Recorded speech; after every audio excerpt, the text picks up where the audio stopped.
Ban tổ chức thì có nhận một chiếc chìa khóa mang nhãn hiệu Honda, và nếu như quý bà con du khách chúng ta có đánh rơi thì chúng ta hãy qua bản của ban tổ chức để nhận.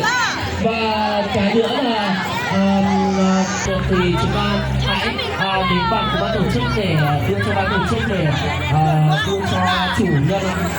Xin cảm ơn ạ.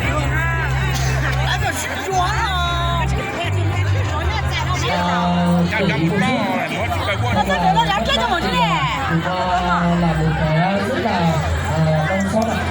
Cái đó nhá là nó nam này thua à, đang cái tổ nhắc cái tổ nam có bao nhiêu thì tổ nhớ một chết của chúng bờ đâu, đâu là nhớ chết này nhớ đâu.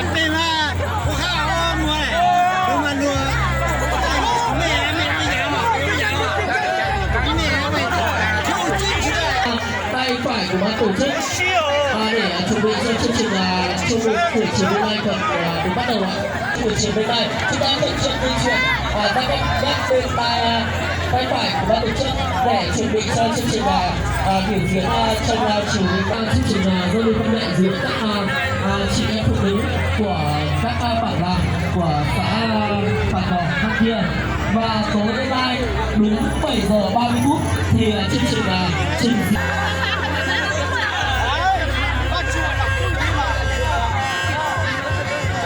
Vâng, ban tổ chức xin thông báo là chiếc xe mang biển số 30S003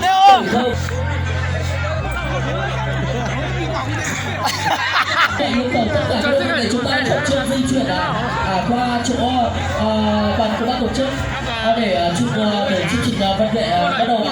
Vâng, và xin mời tất cả các quý khách chúng ta hãy được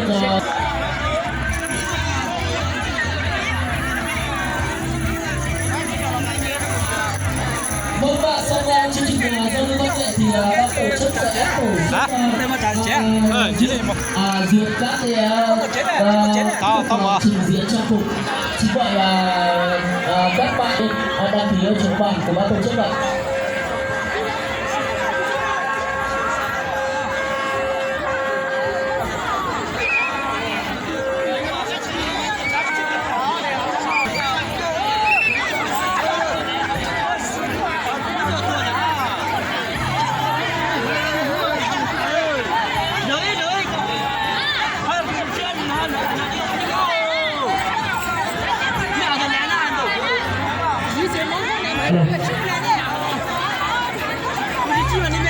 Xà lính một là những cánh tay dịu dàng.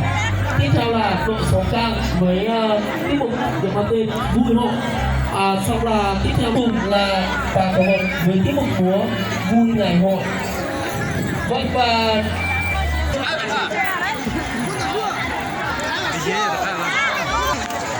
Mama.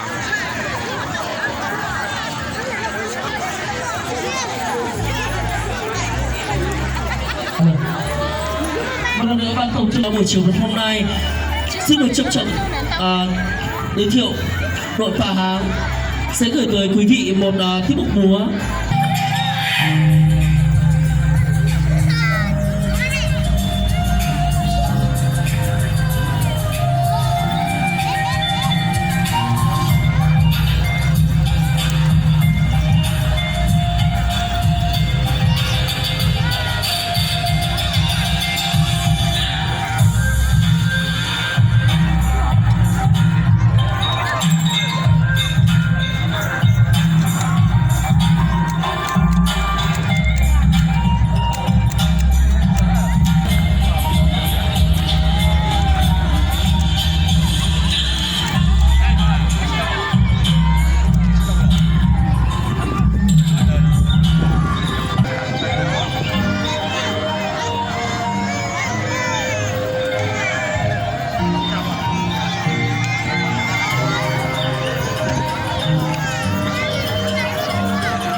Vâng, chuẩn bị ạ.